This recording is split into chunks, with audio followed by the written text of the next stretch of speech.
পঞ্চম বৃহত্তম অর্থনীতি হওয়ার ঢাকঢোল পেটালেও ২০২৬ সালে এসে আন্তর্জাতিক অঙ্গনে ভারতের অবস্থান আবারও প্রশ্নের মুখে পড়েছে।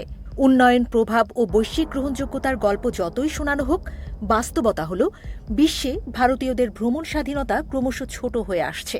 সর্বশেষ ভারতীয় নাগরিকদের জন্য ভিসা ছাড়াই ভ্রমণের সুবিধা বাতিল করেছে ইরান ও বলিভিয়া। নিরাপত্তাজনিত কারণ দেখিয়ে ভারতীয়দের ভিসা ফ্রি প্রবেশ বন্ধ করেছে মধ্যপ্রাচ্যের গুরুত্বপূর্ণ দেশ ইরান। অন্যদিকে লাতিন আমেরিকার বলিভিয়াও ভিসা অন অ্যারাইভাল সুবিধা তুলে দিয়ে ই ভিসা বাধ্যতামূলক করেছে। ফলে আগে যেসব দেশে ভারতীয়রা অনায়াসে যেতে পারতেন, সেখানে এখন দরকার হবে বাড়তি কাগজপত্র ও অনুমতি।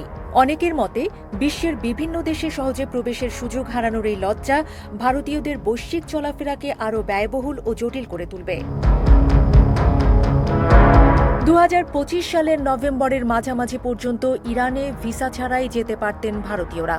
কিন্তু ভারত সরকারের পররাষ্ট্র মন্ত্রণালয় লক্ষ্য করে যে বিষয়টির সুযোগ নিচ্ছে কিছু ভারতীয় দালাল চক্র। অনেক ভারতীয়কে চাকরির ভুয়া আশ্বাস দিয়ে বা অন্য দেশে পাঠানোর নাম করে ইরানে নিয়ে যাওয়া হচ্ছে। সেখানে পৌঁছানোর পর অনেককে অপহরণ করে মুক্তিপণ দাবি করা হচ্ছিল। ভারতীয় দালাল চক্রের এই কার্যকলাপ সম্পর্কে জানত ইরান সরকার। ভিসা মুক্ত সুবিধা স্থগিত করে ইরান সরকার। তাই এখন থেকে ইরানে ভ্রমণ বা ট্রানজিটের জন্য আগে থেকেই ভিসা সংগ্রহ করতে হবে। এদিকে ২০২৫ সালেও বলিভিয়ায় পৌঁছানোর পর সরাসরি বিমানবন্দরে ভিসা বা ভিসা অন অ্যারাইভাল পেতেন ভারতীয়রা। কিন্তু ২০২৬ সাল থেকে এই নিয়ম পরিবর্তন করেছে বলিভিয়া।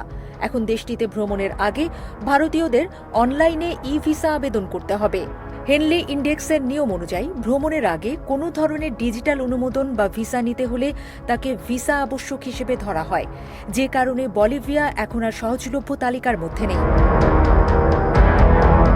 এদিকে ইরান ও বলিভিয়ায় সরাসরি প্রবেশের দরজা বন্ধ হলেও কিছুটা সুখবর রয়েছে ভারতীয়দের জন্য। ২০২৬ সালের হেনলি পাসপোর্ট সূচকে ভারতের অবস্থার উন্নত হয়েছে। ২০২৫ সালে যেখানে ভারতের পাসপোর্ট ছিল ৮৫তম স্থানে, ২০২৬ সালে তা উঠে এসেছে ৮০তম স্থানে। তবে র্যাঙ্কিং ভালো হলেও ভারতীয় পাসপোর্টধারীদের জন্য ভিসা ছাড়াই ভ্রমণ করা যায় এমন দেশের সংখ্যা ৫৭ থেকে কমে এখন ৫৫টি। হেনলি পাসপোর্ট সূচকের র্যাঙ্ক কিছুটা বাড়লেও ভিসামুক্ত দেশের সংখ্যা কমে যাওয়া ভারতের বৈশ্বিক গ্রহণযোগ্যতার উপর নতুন করে নেতিবাচক ইঙ্গিত দিচ্ছে বলে মনে করছেন বিশেষজ্ঞরা।